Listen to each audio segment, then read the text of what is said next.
வயித்தெரிச்சலா இருக்குது. உங்களோட பொழப்புல மண்ணு விழுந்துருச்சு. நீங்க இருட்டிலே இருக்கிறீங்க. வெளிச்சத்துக்காக தேவையில்லாத விஷயத்த பேசுறீங்க. என்னோட வாயால உங்க பேர நான் சொல்லணும்னு எதிர்பார்க்கிறீங்க. நான் சொல்ல மாட்டேன். வீடியோ போடாம உங்களால தடுக்க முடியாது. நான் வீடியோ போட்டே ஆகுவேன். யூடியூப்ல என்னோட சேனலுக்கு சாபம் விடுறாங்க. என்ன காரணம் அப்படின்னு சொல்லி வீடியோல பார்த்து தெரிஞ்சுக்கோங்க. வீடியோக்குள்ள போறதுக்கு முன்னாடி நம்ம சேனல்ல ஜாயின் பட்டன் எனேபிள் பண்ணி வச்சிருக்கோங்க. ஜாயின் பட்டன்ல ஜாயின் பண்ணா உங்களுக்கு என்ன பெனிஃபிட் அப்படின்னு தானே யோசிக்கிறீங்க.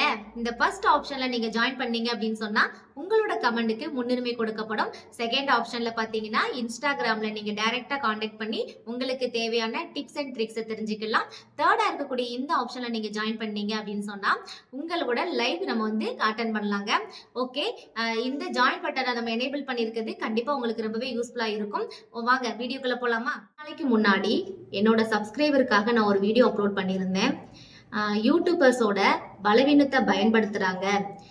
யூடியூபர்ஸ் வந்து ஒரு விஷயத்த நல்லா புரிஞ்சுக்கோங்க.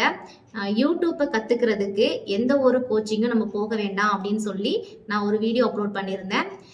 அது பார்த்தீங்க அப்படின்னு சொன்னா கோச்சிங் பண்றவங்களுக்கு பாதிப்பை ஏற்படுத்தி இருக்கு போல. அதனால அவங்க நம்மளோட சேனலுக்கு சாபம் விடுறாங்க. அது மட்டும் இல்லாம என்னென்ன வார்த்தைகள் அவங்க பயன்படுத்துறாங்கன்னு பார்த்தீங்கன்னா, என்னோட சேனலை பார்த்து உங்களுக்கு வயித்தெரிச்சலா இருக்குது. உங்களோட பொழப்புல மண்ணு விழுந்துருச்சு. நீங்க இருட்டிலே இருக்கிறீங்க. வெளிச்சத்துக்காக தேவையில்லாத விஷயத்த பேசுறீங்க. என்னோட வாயால உங்க பேரை நான் சொல்லணும்னு எதிர்பார்க்குறீங்க. நான் சொல்ல மாட்டேன். என்ன வீடியோ போடாம உங்களால தடுக்க முடியாது. நான் வீடியோ போட்டே ஆகுவேன் அப்படின்னு சொல்லிலாம் நாகரீகம் இல்லாத வார்த்தையை வந்து பயன்படுத்திட்டு இருக்காங்க. அது மட்டும் இல்லாம சில இடங்கள்ல ஒருமையில நீ நீ வந்து ரொம்ப நியாயமானவங்க கிடையாது, நீ வந்து நியாயமானவ கிடையாது, நானும் நியாயமானவன் இல்லை அப்படின்னு சொல்லி ஒருமையிலும் பேசுறாங்க. வார்த்தை நாகரிகத்தை சரியா பயன்படுத்தினா ரொம்ப நல்லா இருக்கும் அப்படிங்கிறது என்னோட விருப்பம். யூடியூப்ல ஒரு வீடியோ நீங்க போடுறீங்க அப்படின்னு சொன்னா அதுக்கு வந்து ஆப்போசிட்டான விமர்சனங்கள் வரதான் செய்யும். அதுக்கு வந்து நீங்க நாகரிகமா உங்களோட தரப்புல இருந்து பதில் சொல்லலாம். அது உங்களுக்கு தேவையில்லை அப்படின்னு சொன்னா நீங்க இக்னோர் பண்ணிட்டு போகலாம். அதுக்கு தரமில்லாத நாகரிகமற்ற வார்த்தைகளை வந்து பயன்படுத்துறது, சாபம் விடுறது, வயித்தெரிச்சல் படுறது, மண்ணள்ளி போடுறது அப்படின்னு சொல்லி தரமற்ற வார்த்தைகளை வந்து பயன்படுத்து வந்து ரொம்ப நல்லா இல்லை. ஒன்ஸ் நம்ம சேனல்ல நம்ம வீடியோ அப்லோட் பண்றோம் அப்படின்னு சொன்னா நம்மளோட சேனலுக்கு நம்ம ஒரு யூடியூபர். என்னோட சேனல் வீடியோ நீங்க பாக்குறீங்க அப்படின்னு சொன்னா, இல்ல உங்களோட வீடியோ நான் பாக்குறேன்னு சொன்னா நான் ஒரு வியூவர்ஸ்.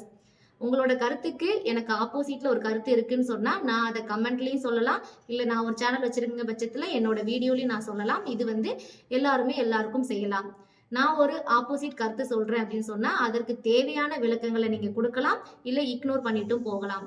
அதற்காக வந்து சாபம் விடுறதோ இல்லை தரக்குறைவான வார்த்தையை பயன்படுத்துறதோ, ஒருமையில் வார்த்தையை பயன்படுத்துறதோ நாகரிகமற்று இருக்குது. அதை நான் வந்து மீண்டும் மீண்டும் சொல்லிக்கிறேன். அது வார்த்தையை கொஞ்சம் நாகரிகம் பயன்படுத்துங்க. ஒரு யூடியூபரா, ஒரு வியூவர்ஸா நீங்க பண்ற விஷயத்துல இல்ல நீங்க பண்ற வீடியோல ஏதாவது தவறு இருந்துச்சு அப்படின்னு சொன்னா நாங்க வந்து அதுக்கு விமர்சனங்கள் கொடுக்கத்தான் செய்வோம். அது உங்களுக்கு எந்த ஒரு பாதிப்பையும் நீங்க சரியாதான் பண்ணிட்டு இருந்தீங்க அப்படின்னு சொன்னீங்கன்னா இந்த அளவுக்கு வீடியோ போட்டு தரக்குறைவான வார்த்தைகளை பயன்படுத்த வேண்டிய அவசியம் இருக்காது. உங்களோட வேலை சரியாக இருந்துச்சு அப்படின்னு சொன்னா நீங்க இக்னோர் பண்ணியிருக்கலாம். அப்போ ஏதோ ஒரு இடத்துல நீங்க தவறு பண்றீங்க, அதை இவங்க சுட்டி காட்டுறாங்க அப்படின்னு உணர்ந்திருக்கீங்க, அதனால வீடியோ போட்டிருக்கீங்க. பார்த்தீங்கன்னா கமெண்ட் இப்போ ஒரு யூடியூப்ல நம்ம டிப்ஸ் போடுறோம் அப்படின்னு சொன்னா யூடியூபர்ஸ் அதில் வந்து கமெண்ட் பண்ணுவாங்க, எந்த மாதிரி கண்டென்ட் போடலாம், எந்த மாதிரி வியூஸ் இன்க்ரீஸ் பண்ணலாம் அப்படின்னு சொல்லி டிப்ஸ் கேட்கறது வந்து ஒரு இயல்பான ஒன்று தான். அதில் ஒருத்தங்க வந்து கமெண்ட் கேட்குறாங்க, என்னோட குழந்தைய வந்து நான் வீடியோ போடுறேன், என்னோட குழந்தைய நான் வீடியோ போடலாமான்னு கேட்குறாங்க. அதுக்கு பதில பாருங்க எப்படி சொல்லியிருக்காங்கன்ட்டு. உங்களோட குழந்தை உங்களுக்கு வேணா தேவதையா இருக்கலாம், எங்களுக்கு அப்படின்னு சொல்லி கேட்குறாங்க. இது வந்து ஒரு நல்ல ஒரு பதிலா அப்படின்னு சொல்லி பார்க்குற நம்மளோட சப்ஸ்கிரைபர் சொல்லுங்க. அடுத்து பாருங்க, என்னோட குழந்தைக்கு திருக்குறள் எல்லாம் தெரியும், நான் திருக்குறள் சொல்லி வீடியோ போடவா அப்படின்னு சொல்லி கேட்குறாங்க. அதுக்கான பதில் கேளுங்க. உங்களோட குழந்தைக்கு மட்டுமா திருக்குறள் தெரியும்? திருக்குறள் யாருக்கும் தெரியாதா? இதுதான் பதில். நீங்க ஒரு பதில் கொடுக்குறீங்க, இல்ல வந்து உங்களுக்கு அதுக்கு பதில் சொல்ல விருப்பம் இல்லைன்னா கூட நீங்க நாகரிகமான வார்த்தைகளை பயன்படுத்தலாம். அது என்னமோ தெரியல, உங்ககிட்ட இருக்கக்கூடிய மதிப்பை அந்த வார்த்தைகள் வந்து குறைத்து விடுகிறது. அதனால அதை கொஞ்சம் பார்த்து கையாளுங்க. ஓகேவா? அடுத்து ஒரு சேனலை பத்தி நீங்க அழகா பேசியிருக்கீங்க. பேசுறதுக்கு முன்னாடி நான் அதுக்கு தனியாவே ஒரு வீடியோ போட்டிருக்கிறேன். ஐகார்ட் லிங்க் குடுக்குறேன். அதையும் பாருங்க. பார்த்திருக்க மாட்டீங்கன்னு நினைக்கிறேன். அதையும் பாருங்க. இன்னொரு விஷயம் என்னன்னு பார்த்தீங்கன்னா, உங்களுக்கு இப்போ ரீசெண்டா பழக்கமானவங்க உங்களோட நட்பு வட்டாரத்துல இப்போ புதுசா இருக்கிறவங்களோட சேனல் இன்னொரு சேனலும் 1,00,000 சம்திங் எவ்வளோ சப்ஸ்கிரைபர் இருக்காங்க. நீங்க எனக்கு சொன்னீங்கல்ல, அதே விஷயம் தான் அவங்க சேனல் நடந்துட்டு இருக்கு. ஏன் அவங்களும் காசு கட்டி தான் வாங்குனாங்களா அந்த சேனலை?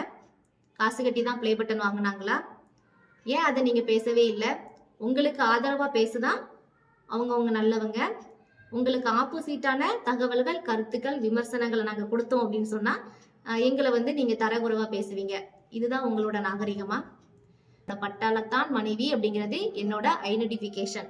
ஓகேவா? அதை நான் எப்படி மானிட்டேஷன் பண்ணினேன் அப்படின்னு சொல்லி தெரிஞ்சுக்க நீங்க ஆசைப்படுறீங்கன்னு நினைக்கிறேன். அதுக்கு நீங்க ஒன்னே ஒண்ணுதான் பண்ணணும். வேற ஒண்ணும் இல்லை. உங்களுக்கு இப்போ ரீசெண்டா பழக்கமான நண்பரோட சேர்ந்து அவங்களோட வீடியோவை நீங்க ரிவ்யூ பண்ணுங்க.